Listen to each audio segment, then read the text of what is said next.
This is a Power 98.7 podcast. Now we're talking. Subscribe to Power 98.7 podcasts in iTunes or wherever you get your podcasts. There's more on power987.co.za.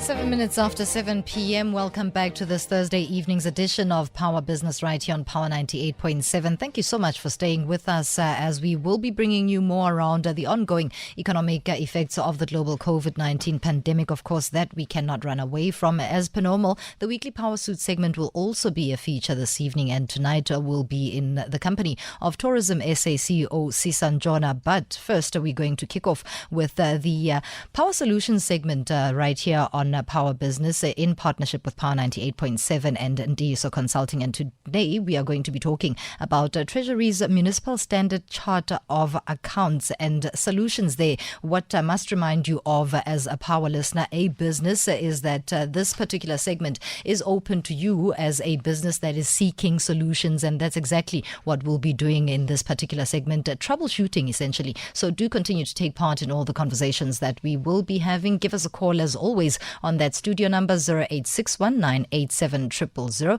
Send us your WhatsApp voice notes as well on the line 0833037093. On Twitter, we are on the account at PowerFM987. Do use the hashtag PowerBusiness or send us your emails on the address powerbusiness@power987.co.za. Stay with us between now and 8 p.m.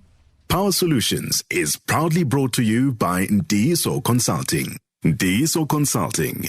Truth, trust, results. We go straight into it. Last week, we did not have this particular segment. We have it fortnightly, and it's one where we troubleshoot. We seek to do so. And tonight, we are joined by associate partner at Ntiyiso Business Consulting. That is Maritz van Sail. Good evening, Maritz. Thank you. Good evening, Tumisang. Thanks for having me. What we are unpacking is heavy this evening because we are going to go straight into MSCOA, which then is seeking to troubleshoot challenges that have been encountered in municipalities, standardizing the process thereof. Let's first discuss and unbunk the findings of what it is MSCO seeks to do preliminary. Thank you. I think some of our listeners might recognize the lingo of MSCO as a monster. And it's scary. And I think it's anything but. I think it's a revolutionary change. We're the only country in the world that's got this sort of regulation in local government. But I think let's look at the problem statement that started in 2008, where MSCO comes from. Yeah. It stands for Municipal Standard Chart of Accounts. So back in 2008, the National Treasury wrote a letter to the Minister, which was then Pravin Gordhan, I think. And they said data is inconsistent. We're getting it 4 to 5 months late. The commitment we made in IDP, it doesn't come through in the transactional environment. And even worse, we're feeding this information to the legislatures, and they're making policy decisions on local government based on this. Very problematic. Now, what then subsequently took place is that there is a sought intent to then rectify all those failures. Where do we start in terms of using a policy document that is going to do exactly that? And one of the examples that we've spoken about off air, and I would like to bring that conversation on air, is procurement. We have a big challenge when it comes to procurement, and then we have discussions about underspending and overspending. How then does MSCOA mitigate? I think that's very important. You know, the core of MSCOA when it was regulated was to have segments in it. So in other words, you could trace a bottle of water on a specific municipality across its entire supply chain lifespan. Now, very importantly, you need to understand that supply chain feeds directly into MSCOA. So in other words, you have the ability now to compare an expense on a certain line level between provinces and municipalities. You can easily benchmark and say, you know what, a grader in the Western Cape is rented out in X amount, but in Northwest, it's a different amount. Right. And you can get that costing element because costing is one of the segments in there. And that costing element becomes important based on what I said in that initial question, in that when we also then have to deliberate with content from municipalities or even from national government, and we talk about underspending and overspending, we need to understand how that happens. So let's unbunk that. Let's unbunk that. I think something very important you need to understand is the DORA Act, the Division of Revenue Act. So in other words, local national government gives your tax money in the form of a grant to a municipality. You get two categories. You get a conditional grant and a non-conditional grant. A non-conditional grant is like equitable share that is used for water and electricity, that free basic services that's supposed to subsidize municipals, poorest of the poorest community. The other element is the conditional grant. So in other words, they give you money based on a project in MSCOA that says, I'm going to build a clinic. So I promise that in my IDP. I'm going to deliver that to my constitutions or the voters that I had. Yeah. And I'm going to be monitored on that. The problem is that that money is then released into a municipal bank account. And some of our listeners might even know about this, or maybe we can have that discussion going forward. Yeah. It's in your bank account, but it's actually supposed to be for that building of that clinic. Only. Yeah, and I know with my bank credit card, when my wife gets it, and I know it's actually meant for tires on the vehicle, and there's a pair of shoes that just goes that way. Yeah. At the end of that period, that clinic is never built, and then that money is just deducted out of your bank account. So that's where underspending comes. I never could explain to my kids that how could, with these billions and billions of allocations, how's our municipalities underspending? Because it's easy to spend.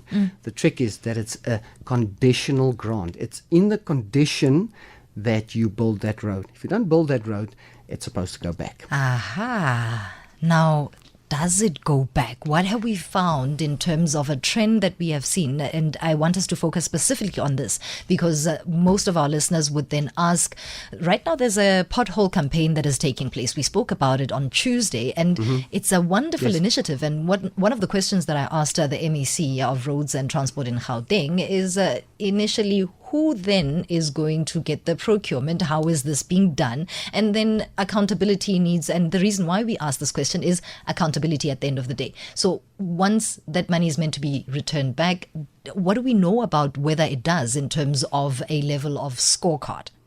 Look, it's very simple. I mean, that money gets deposited into the bank account of the municipality. If it's not spent and reported on as per the regulation, it's just taken back. So it's not a question of, you know what the sad part is the municipality might wake up one morning and then they're in a deficit. Yes. Whether we're in a positive, all of a sudden, because they didn't spend and activate their SCOA projects based on their IDP, all of a sudden they don't have money in the bank. And that puts us in a huge procurement. And SCOA is actually designed to ensure that you allocate those funds to those specific projects that you promised in your IDP. So there's no other way of spending that specific money into that project. If it's not there, it can't be spent. And this is where non-compliance comes in. Let's go straight into that because when we debunk what MSCOA is meant to do and the failures that we find in between, then it doesn't justify why we have such a beautiful piece of regulation and then we have reporting that does not look similar to what is meant to happen. Look, I think it's important to understand this is the biggest reform since the inception of the MFMA. And that is a short word, but it's a very powerful statement. Municipalities, all 257 of them, need to comply to this regulation. Now, what has National Treasury did is they used Section 1681 of the MFMA, and they are withholding or delaying equitable share based on non-compliance. So gradually, we're at a very, very positive position that municipalities are reporting regularly. The data sets are being uploaded to the LG database, and we have information on budgets and spending on those budgets in a very, very short time. In the past, it used to take 5 to 6 months to get that information, and you can just imagine that backlog. What does happen is that we do have small challenges with the implementation of these charts and actually the uploads of the data. Remember, in the past, you could fill in an Excel spreadsheet based on the information and submit that to National Treasury. Now, it's an encrypted file that comes out of the ERP systems. And I must say, the system vendors in the market has bent over backwards accommodating these requirements. Yet, we find that some of the budgets are not to the lowest project level of MSCOA. I want to give you an example. Yeah, please do. Pre-SCOA, we had 2 segments. In other words, a GFS classification that said I'm in the office of the mayor or the financial accountant or and an item. Only those 2. So I could find my department and I could spend or either receive money. In SCOA, it's a very different story. We've got 6 segments, of which all 6 are regulated and 1 that's not regulated. And following that is 15 key business processes that is incorporated into this. So SCOA is not a financial reform.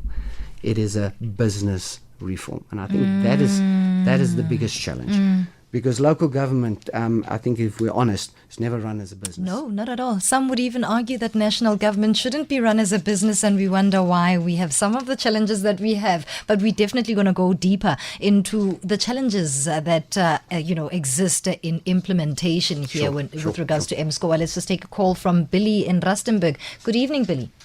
Hello guys, how are you? I'm well, thank you so much. You have an experience to share with us on this topic. Yes, you see, I used to serve in SCOPA, Public Accounts Committee. Yes, sir. Let me tell you, non-conditional grant, I understand. Conditional grant that municipalities get to engage specific projects that the money is allocated for. In most cases, that is not the case. What happens in your experience? Now, let's say they get money to engage in a stormwater project in a particular township. And because of their mismanagement of finances, they don't have money to pay salaries. They take that money and pay salaries and hope that in the next, when they get the equitable share, then they'll replace the money. Sure, closing Sometimes gaps. So nobody does the monitoring.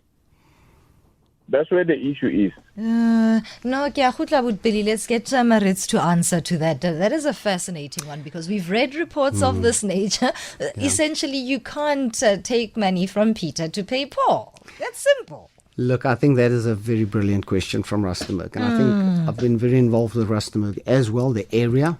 So the problem is that MSCOA is not done with the implementation. In other words, the regulation is at a point where we are supposed to start locking down these funding elements. So in other words, if you have a dashboard, in other words, I'm going to give you a simple example. Yeah. If I'm riding my Mercedes and there's an indicator that says, listen, the oil is low. Yeah. I'm going to stop and fix that problem. But because we're flying blindly in our cash recons and our cash projections, you don't know that the money that was given to conditional grants is actually not there yet. So you start either spending on that project in the hope to subsidize it, or even worse, when you budget, and remember this is now a balance sheet budgeting. In other words, you are projecting budget into the future. And this is the process we are in at this point in time. So SCOA says zero-based budgeting. So in other words, I'm going to fund this project using my own revenue. Correct. With the assumption that my own revenue is going to be collected at 80%. Now what happens? There is a figure in my budget that is a balance sheet budget. But the monitoring of my own revenue drops to 45%. Now what we do as municipalities is we don't adjust that project. We still spend the 80%, but we only have 40% of it. I see. And this is why initiatives like revenue collection becomes critical. If you do not collect on that level of 80%, which you made the assumption of, you're going to run out of money. Yeah. So, typical example, my own revenue. Yes. If I don't collect my salary at the end of the month, I cannot continue spending the way I am. And that's what municipalities unfortunately do. And the regulation has got so many positives in it. Those dashboards are designed to stop that sort of spending and you need to make downward adjustments. There's a thing in the MFMA. Remember, the MFMA has been there for a long time. Right. It's our Bible Right. as practitioners of local government. You need to do an adjustment budget. And most importantly, in this period, we're preparing draft budgets. That budget must be funded. In other words, you can't just pull a figure out of the air. That budget that you put through that's going to go live the 1st of July this year needs to be substantiated by either reserves or the funds allocate to it. Right. And that's where some of our biggest problems come. We are overspending, and our systems and what we focus on, normally we focus on people, process, and technology. Once you understand as a person what the SCOA regulation does, and as a process what it needs to do, we then work hand in hand with a system vendor to say, let's stop these practices. Aha. Why is this not happening? Because we're going back to a lack of implementation. 2008 to current day 2021, the Auditor General recently released her report into municipal management. And again, it is painting the exact same story that has been told for so many years. And we have MSCOA, which on paper, it sounds great. It looks great, efficient. Yeah. But we find ourselves here.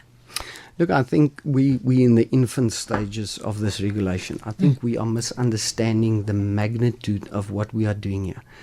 If you look at the implementation of SCOA in the country, we are leap years ahead of anything that has been done anywhere in the world. And again, it's a testament of the power of the people of this country. The challenge is that the systems are at a point where they can lock down these indicators. It just needs to be followed through and adopted as accountability triggers in our municipalities. Right. And that step is coming very, very soon. So I hear the listener. I do appreciate that call that came from Rustenburg. And as a taxpayer myself, I would also like to see that the funds that is allocated to certain projects cannot be spent on anything else. And there's accountability to it.